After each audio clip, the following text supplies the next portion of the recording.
नमस्कार दोस्तों, मैं सुभाष वर्मा। आज हम बात करने वाले हैं creative writing and motivational tips के बारे में। अगर आप एक लेखक या कलाकार हैं तो आप ये बेहतर जानते हैं कि अगर आप कोई लक्ष्य तय करते हैं तो बिना मोटिवेशन पीछे रह जाते हैं। इस दिशा में पहला पॉइंट है सेट ए राइटिंग गोल। अगर आप कुछ भी लेखन की दिशा में अचीव करना चाहते हैं तो आपका गोल तय होना चाहिए। तो सबसे पहले आपका एक अचीवेबल गोल होना चाहिए, यानी कि आपके पास पहले से डिसाइड होना चाहिए कि आपको कितने समय में कितना लिखना है। दूसरा, अगर आपने लक्ष्य निर्धारित कर लिया है तो उसे डेली और वीकली राइटिंग शेड्यूल में डिवाइड करें। तय करें कि आपको डेली कितना लिखना है। मान लो आपने एक उपन्यास लिखना है, आपने तय किया कि मुझे 1 पेज डेली लिखना है, सप्ताह में 5 दिन मुझे लिखना है। तो इस तरह से अपने गोल को पार्ट्स में डिवाइड करें। And third is reward yourself for meeting your writing goal. अगर आपने अपने गोल को अचीव किया है डेली, मान लो 3 दिन में तीनों दिन आपने 3 पेज लिखे हैं, तो अपने आप को शाबाशी दें कि हाँ, मैं इस दिशा में सही से कार्य कर रहा हूँ। ऐसा करने से आप अगले दिन कंटिन्यू करने के लिए अपने आप को प्रोत्साहित करेंगे। अगला पॉइंट है right at the same time every day.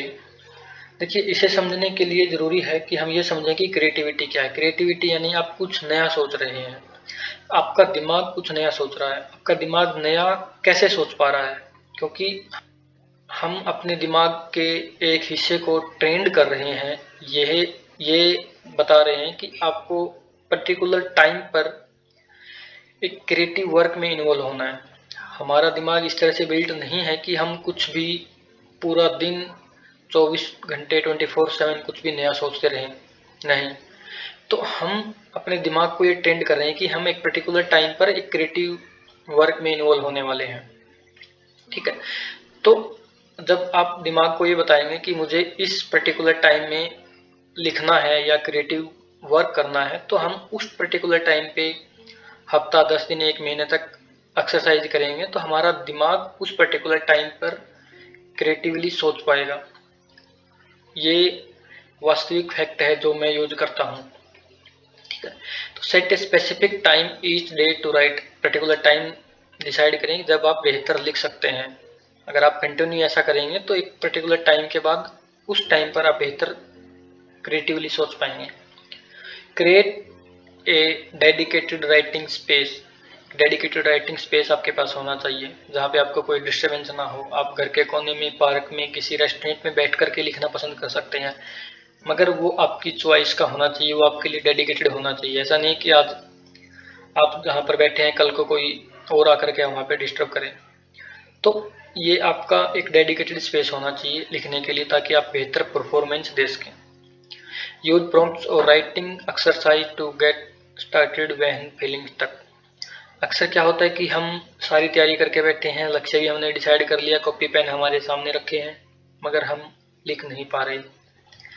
ऐसे समय पे राइटिंग एक्सरसाइज करें, यानी कि आप जो उपन्यास या कविता लिख रहे हैं उससे अलग कुछ और लिखें। मेरा कहने का मतलब है कि दिमाग को उस पर्टिकुलर टाइम पे सिर्फ लेखन तक सीमित क्रिएटिव प्रोसेस में इन्वॉल्व करके रखें। अगर आप जो लिखना चाह रहे हैं वो नहीं लिख पा रहे हैं तो कुछ और क्रिएटिव लिखें, ताकि आपको दिमाग उस क्रिएटिविटी प्रोसेस में कंटिन्यू काम करता रहे। इस दिशा में अगला पॉइंट है एलिमिनेट डिस्ट्रैक्शंस। जब आपने टाइम डिसाइड कर लिया, गोल डिसाइड कर लिया, जगह डिसाइड कर लिया, तो महत्वपूर्ण है कि आपके पास कोई डिस्ट्रैक्शंस नहीं होना चाहिए, ताकि आपका दिमाग उस जगह पर, उस काम पे, उस क्रिएटिविटी प्रोसेस में फोकस्ड रहे। तो ऑफ कोर्स आपको एक ऐसा स्पेस चाहिए जहाँ पे कोई डिस्ट्रैक्शंस ना हो। आपका फ़ोन का नोटिफिकेशन, कंप्यूटर का नोटिफिकेशन आप बंद कर सकते हैं। आजकल बहुत सारी ऐप्स और फ़ोन में आजकल फोकस मोड आता है, जिससे आप अपने काम पर फोकस कर सकते हैं, ताकि आपको कोई डिस्ट्रैक्शंस ना हो। तो डिस्ट्रैक्शन को अवॉइड करना बहुत ज़्यादा ज़रूरी है। आज के टाइम पे सबसे बड़ा जहर जो है इंसानी दिमाग के लिए वो है डिस्ट्रैक्शंस, और सोशल मीडिया इसके अंदर सबसे बड़ा कारण है। आगे बढ़ते हैं। Take breaks to clear your mind. आज हम जिस तरह की ज़िंदगी जी रहे हैं, हम ये उम्मीद नहीं कर सकते कि 1 साल तक मैंने डिसाइड किया कि अगले 1 साल में मुझे एक उपन्यास लिखना है, तो मैं ये उम्मीद नहीं कर सकता कि 1 साल तक सब कुछ स्मूथ रहेगा और मैं सिर्फ और सिर्फ अपने उपन्यास के बारे में सोच पाऊंगा। संभव है कि बहुत सारी डिस्ट्रैक्शंस, बहुत सारी ऐसी घटनाएं होंगी जो मेरे दिमाग में बैठ जाएंगी। जब मैं लिखने के लिए बैठूंगा तो वो दिमाग में सब कुछ चलता रहेगा। ऐसे टाइम में अपने दिमाग को क्लियर करने के लिए थोड़ा ब्रेक लें। जैसे कि आप लिख रहे हैं, 15 मिनट तक, 20 मिनट तक आपने लिखा, फिर दिमाग में कुछ ऐसी चीज़ें आ गई, आप उसको अवॉइड नहीं कर पा रहे, तो थोड़ा ब्रेक लें, चाय कॉफ़ी लें, थोड़ा वॉक करें। यहाँ पे सबसे इम्पोर्टेंट है वॉक। जब आप चलते हैं तो आप बेहतर सोच पाते हैं। ये साइंटिफिकली प्रूवन थिंग मैं आपको बता रहा हूँ। आप रिसर्च पेपर भी उठा करके देख सकते हैं कि walking help to think more creatively. मैं भी इस चीज़ को, मैंने 2 उपन्यास लिखे हैं, मैं 99% रॉ मटेरियल नॉवल के लिए चलते चलते सोचता हूँ और मैं चलते चलते ज़्यादा बेहतर सोच पाता हूँ। ये भी मैंने भी फील किया है। तो जब आप थोड़ा वॉक करें, क्रिएटिविटी प्रोसेस में ज़्यादा इन्वॉल्व हो पाएंगे आप उस टाइम पे, ठीक है। एंड वही है कि break can help you come up with fresh ideas and improve your writing productivity. आगे बढ़ते हैं। Read widely and often. See, लिखने के लिए पढ़ना क्यों जरूरी है। समझना ये जरूरी है कि हम क्रिएटिव प्रोसेस में आगे कैसे बढ़ते हैं, हमारा दिमाग क्रिएटिवली कैसे सोच पाता है, हमारा दिमाग चीज़ों को रिलेट करता है। मैं आपको एक एग्जांपल देता हूँ। जैसे कि आपने बहुत सारी मूवी देखी होगी पैरेलल यूनिवर्स के बारे में। पैरेलल यूनिवर्स में कंसेप्ट क्या होता है कि एक आप जिस टाइम फ्रेम में जी रहे हैं, एक अलग टाइम फ्रेम किसी यूनिवर्स में, स्पेस में एग्जिस्ट करता है और इंसान इस टाइम से उस टाइम में मूव कर सकता है। तो ये एक टाइम फ्रेम से दूसरे टाइम फ्रेम का आइडिया लेखक के दिमाग में कैसे आया होगा, जिसने भी ये कहानी लिखी होगी जिस पर मूवी बनी। क्यों? क्योंकि उसके पास एक टाइम नाम की चीज उसके दिमाग में है। जब आपके पास टाइम नाम की चीज दिमाग में है तो आप 1 time, 2 time, 4 time parallelly think कर सकते हैं, ठीक है। आप स्पेस के बारे में बात करते हैं क्योंकि स्पेस वर्ड आपके दिमाग में है, तो आप 1 स्पेस, 2 स्पेस, 4 स्पेस, 10 स्पेस आप दिमाग में इमेजिन कर सकते हैं। तो मेरा कहने का मतलब ये है कि हमारा दिमाग चीजों को रिलेट करता है। अगर आपके दिमाग में एक चीज है, आइडेंटिकली आप दूसरी चीज थिंक कर सकते हैं। ओके, सो मैं आपको एक चैलेंज देता हूँ। आप ऐसी कोई चीज मुझे सोच करके कमेंट करके बताइए जो आपने पहले कभी देखा नहीं, सुना नहीं, बिल्कुल अलग हो। आप कुछ भी सोचेंगे वो कहीं ना कहीं प्री एग्जिस्टिंग चीज़ों से रिलेट करके, उसके अंदर मॉडिफाई करके, थोड़ा सा एक्सटेंड करके ही आप सोच पाएंगे। इसलिए किताबें आपको वो आइडियाज, वो सब देती है जिससे आप कुछ नया सोच पाते हैं। किताबें आपको बिल्डिंग ब्लॉक्स देती है आपकी क्रिएटिविटी को एनहेंस करने के लिए। आप कुछ भी सोचना, कुछ भी नया क्रिएटिव सोचना चाहते हैं, उसके लिए आपको किताबों में आइडियाज मिलेंगे। जब आप किताब पढ़ेंगे तो एक एक शब्द के ऊपर आप नए नए आइडियाज क्रिएट कर सकते हैं। दूसरा है कि जब आप किताब पढ़ते हैं, किताब हम 2 तरीके से पढ़ सकते हैं, जैसा मैं एक्सपीरियंस करता हूँ। जब हम किताब पढ़ते हैं, एक हम सिर्फ किताब को पढ़ते हैं, एंजॉय करते हैं, रख देते हैं। दूसरा, जब हम एज ए ऑथर किताब पढ़ते हैं तो महसूस करते हैं कि यहाँ पर जो लिखा गया है उसको कैसे बेहतर किया जा सकता था, या ये लाइन लिखने की जरूरत थी या नहीं। तो इस तरह से आप अपने आप को या सामने वाले को जज कर सकते हैं कि इसको और बेहतर कैसे किया जा सकता है। सो पढ़ना इसलिए भी जरूरी है। तो यहाँ पे फर्स्ट पॉइंट है read different genres and style, ताकि आप अलग अलग दिशा में अलग अलग तरीके से सोच सकें। Take note of what you like, अगर आपको कुछ पसंद आता है उसको नोट करें ताकि आप उसके ऊपर और ज़्यादा आइडिया डेवलप कर सकें। Use reading to inspire and motivate your own writing, जब आप दूसरों का पढ़ा हुआ लिखेंगे तो आप अपने लिखे हुए को कंपेयर करेंगे तो आप पाएंगे कि मैं कहाँ और कैसे बेहतर कर सकता हूँ। अगला पॉइंट है ज्वाइन ए राइटिंग ग्रुप और फाइंड ए राइटिंग पार्टनर। देखिए, हम कोई भी काम को बेहतर कर सकते हैं अगर हम लाइक माइंडेड कम्युनिटी में हो। लाइक माइंडेड कम्युनिटी एक कंस्ट्रक्टिव थिंग की तरह होता है। जब आप एक जैसे लोगों के बीच में हैं तो आगे बढ़ने की संभावनाएं बढ़ जाती है।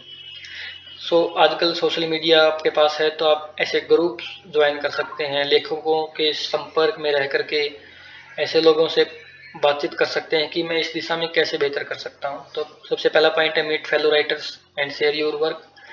वो आपको कंस्ट्रक्टिव क्रिटिसिज्म दे सकते हैं कि आपका जो लिखा हुआ है वो कैसे और बेहतर हो सकता है, और इस तरह से आप दूसरों को भी मोटिवेट कर सकते हैं उनका लिखा हुआ पढ़ करके कि आप कैसे और बेहतर कर सकते हैं। आगे बढ़ते हैं। यूज राइटिंग प्रॉम्प्ट्स और exercise to kick start your creativity. जब आपने लिखना शुरू कर दिया है और ग्रुप्स में भी जुड़े हुए हैं तो एक पॉइंट आता है कि हम अपनी क्रिएटिविटी को और ज़्यादा कैसे बूस्ट कर सकते हैं। देखिए, क्रिएटिविटी एक पर्टिकुलर दिशा में आगे बढ़ने का काम नहीं है। रेलगाड़ी एक पर्टिकुलर दिशा में आगे बढ़ती है, that is not a creative thing. Creativity है कि किसी भी डायरेक्शन में अलग अलग तरीके से सोचना, नए आइडियाज लेकर के आना। ठीक है, तो ऐसा करने के लिए जरूरी है आप हर दिशा में सोच सकें। इसके लिए फर्स्ट पॉइंट है set A timer for 10 to 15 minute and right whatever comes in your mind. अपनी क्रिएटिविटी को बूस्ट करने के लिए आपके दिमाग में जो भी आइडियाज है उसको पेपर पर उतारें। एक्चुअली ये बहुत बड़ा चैलेंज है, इतना आसान नहीं है कि आप पेपर पे कुछ भी लिख सकें। मैं आपको चैलेंज करता हूं कि आप एक पेज लिख करके दिखाइए 10 to 15 मिनट के लिए। जब आप ऐसा कर पाएंगे, वो आप ऐसा तभी कर पाएंगे जब आप पूरी तरह से वहां पर फोकस होंगे। तो ये एक फोकस क्रिएट करने का तरीका है कि आप कुछ भी 10 to 15 मिनट के लिए पेज पर लिखें, ताकि आप बाहर की डिस्ट्रैक्शंस को अवॉइड करके पूरी तरह से अपने क्रिएटिव वर्क पर फोकस हो सकें। Use a random word generator और choose a word from the dictionary. कोई भी एक शब्द उठाइए और उसके ऊपर कविता, कहानी, उपन्यास लिखने की कोशिश कीजिए। जैसे कि मैं आपको एग्जांपल देता हूँ, आजकल एक इंग्लिश का वर्ड है ऑफिस या दफ्तर। आप दफ्तर के ऊपर हजारों कहानियां, उपन्यास, कविताएं लिख सकते हैं। दफ्तर की कहानी, दफ्तर का प्यार भरी कहानियां, दफ्तर के लड़ाई झगड़े, दफ्तर की जिंदगी, दफ्तर में लोग कैसे सरवाइव करते हैं, जो दुनिया को ये दिखाते हैं कि यहाँ हम एक अच्छी जिंदगी जी रहे हैं और बिहाइंड द थिंग उनकी जिंदगी में कितनी परेशानियां हैं। एक शब्द के ऊपर आप हजारों चीजें लिख सकते हैं। आप कोई और शब्द उठा लीजिए, प्यार, दुख, दर्द और बहुत सारे, किसी भी शब्द के ऊपर आप हजारों चीजें लिख सकते हैं। ये आपकी क्रिएटिविटी के ऊपर निर्भर करता है। कोशिश कीजिए, एक शब्द उठाइए, उसके ऊपर कविता, कहानी, या आप एक 2 लाइनर भी लिख सकते हैं, जिसे आजकल तुकबंदी बोलते हैं, वो भी आप ट्राई कर सकते हैं। एक अच्छा वो तरीका है पीके फोटो। आप किसी फोटो के ऊपर कविता, कहानी, उपन्यास लिखने की कोशिश कीजिए। ये धीरे धीरे आपकी क्रिएटिविटी को बूस्ट करता है। ये चीजें लगता है कि हमें कोई फायदा नहीं होगा, बट अगर आप लगातार इन चीजों की प्रैक्टिस करते हैं, ये आपकी क्रिएटिविटी को एक अलग लेवल तक लेके जाएगा। ये मैं अपने एक्सपीरियंस से बता रहा हूँ। अगला पॉइंट है celebrate small milestone and success. जब भी आप कुछ नया करते हैं, खुद की सराहना करें। देखिए, आप जब लिख रहे हैं, आप पूरी दुनिया से अलग एक ऐसा काम कर रहे हैं जो आपकी आत्मा करना चाहती है। खाना, पीना, सोना हर जानवर, हर जीव जंतु, इंसान, हर कोई कर रहा है। दुनिया में 99.9% लोग खाना, पीना, सोना कर रहे हैं। अगर आप खाना, पीना, सोना के अलावा वो काम कर रहे हैं जो आप करना चाहते हैं, जिससे आपको लगता है कि आपका ये सब करने से जीवन सफल होगा, तो आप उन 0.1% लोगों में से हैं जो अपनी जिंदगी को सफल करना चाहते हैं। ठीक है, अगर आप 0.1% लोगों में हैं, अगर आपने कोई गोल अचीव किया है, आपने एक उपन्यास लिख दिया है, आपने एक कहानी लिख दी है, तो सबसे पहले उसको सेलिब्रेट कीजिए, खुद को शाबाशी दीजिए कि मैंने खुद को जिया है, मैं जिस काम को करना चाहता था वो मैंने किया है। खुश होइए, सेलिब्रेट कीजिए। Take break and step away from the work when you need to. ये एक इम्पोर्टेंट पॉइंट है। आपने डिसाइड किया कि मुझे एक दिन में 1 पेज लिखना है, हफ्ते में 5 पेज लिखने हैं। ठीक है, उसके बाद किसी दिन आपको लगता है कि नहीं, आज मेरा लिखने का मूड नहीं है, या ऐसी सिचुएशन है कि आप लिख नहीं पा रहे हैं, तो आप अपने आप को फोर्स न करें। ठीक है, जब आप अपने आप को किसी काम के लिए फोर्स करते हैं तो वो बोझ बन जाता है।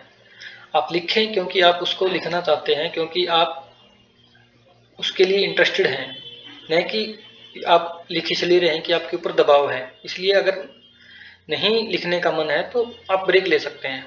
ये जरूरी नहीं है कि आज आपको लिखना है तो लिखना ही है, बट इसको बहुत ज़्यादा लंबे टाइम तक अवॉइड करना भी अच्छा नहीं रहेगा। ठीक है, तो मेरा कहने का मतलब है कि इसको अपने आप पे बोझ न बनाएं। Treat yourself to something special when you hit a major milestone. मान लो आपने नोवेल पूरा कर लिया है और आप उसको दबा के बैठे हैं, नहीं। सोचिए कि एक समय है जिसमें ये लाखों करोड़ों लोग जी रहे हैं, और आपने एक ऐसी दुनिया बनाई है जिसमें इंसिडेंट होते हैं। आपने कहानी लिखी है तो लोग वार्तालाप कर रहे हैं इधर उधर, बहुत सारे इंसिडेंट आपने उसके अंदर लिखे होंगे, और वो एक किताब के फॉर्म में, किताब के रूप में एक नई दुनिया है, नई दुनिया को आपने रचा है। ठीक है, ये सिर्फ एक साधारण सी बात नहीं है। तो आप, अगर आपने ऐसा कुछ अचीव किया है तो उसको पब्लिश कीजिए, उसको आगे बढ़िए, दुनिया के सामने लेके आइए और उसे सेलिब्रेट करें। उम्मीद है ये सब आपको पसंद आया होगा। और जो नए लेखक हैं या ऐसे लोग जो मोटिवेशन की तलाश में हैं या क्रिएटिव प्रोसेस में आगे बढ़ना चाहते हैं, उनको कुछ ना कुछ मदद अवश्य मिलेगी। So keep writing, stay motivated. आप मुझे संपर्क कर सकते हैं, मेरी वेबसाइट है www.authorsubhash.com। Thank you so much. जय हिंद।